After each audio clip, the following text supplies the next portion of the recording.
Okay, we're getting ready to start our Population Health Leadership Module number 2.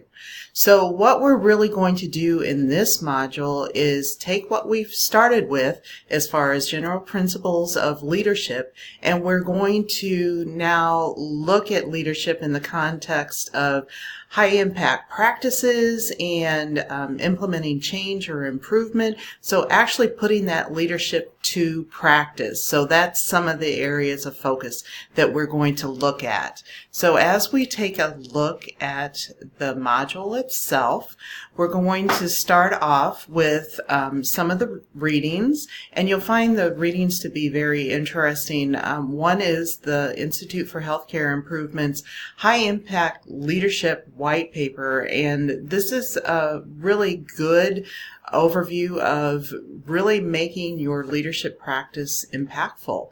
And we're going to look at some of the change theories. We're going to look at an article specifically on implementing change.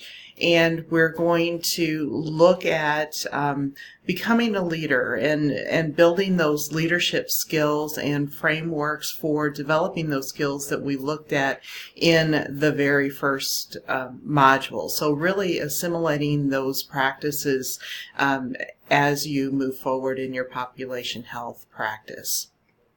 So you're going to have opportunities for experiential learning as well, as we alluded to earlier in some of our previous videos. So take a look again at those opportunities and build those into your timeline as well to make sure that you meet all the hours that are required for this course.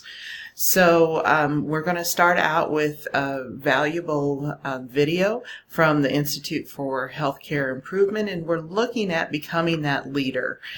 Here's where you'll find the information on the white paper on high impact leadership, and this is the framework. So the visual is very helpful to really look at how leadership within population health really is focused, and it's really the changes in leadership is driven by the folks that actually do the work or those folks that are involved at the community level. So it's really important to look at those components as well, because very often we perceive leadership as very top down, when in actuality leadership tends to be more empowering folks to succeed. So just food for thought and things to think about. We're going to take a look specifically at a couple of the change models, and there are others out there, and I do suggest that you take a look at some of the other change models, or maybe a change model that you use within your organization. These are just a few to take a look at, but there are many out there, and there are many that are very good to apply in practice. So if your institution uses one in particular, and they may use an improvement tool such as PDCA, something like that, that's perfectly fine as well for this course. So we're also going to look at Kotter's 8-stage change model, and we're going to look at the article. Here's your forum link. We have one assignment within this module, and that's going to be doing an assessment on your organization, and I'll do a screencast specifically on that assignment. And of course we have the content folder, which is included here, and always look at those resources when you're working on your modules.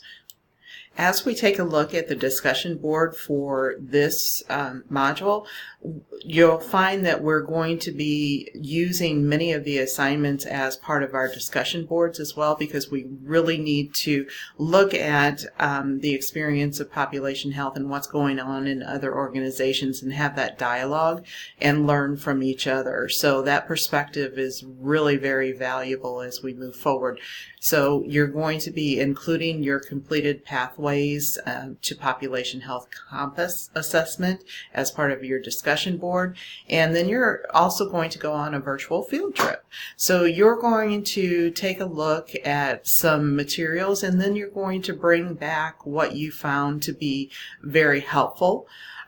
So when you're doing so, please share what you found, and please share what you feel like was very important to share. And we're looking at evidence-based practice for this particular module. And just because something may not be in the content folder, you can include it if it's an evidence-based practice, but the content folder has many, many resources. And again, familiarize yourself with those resources.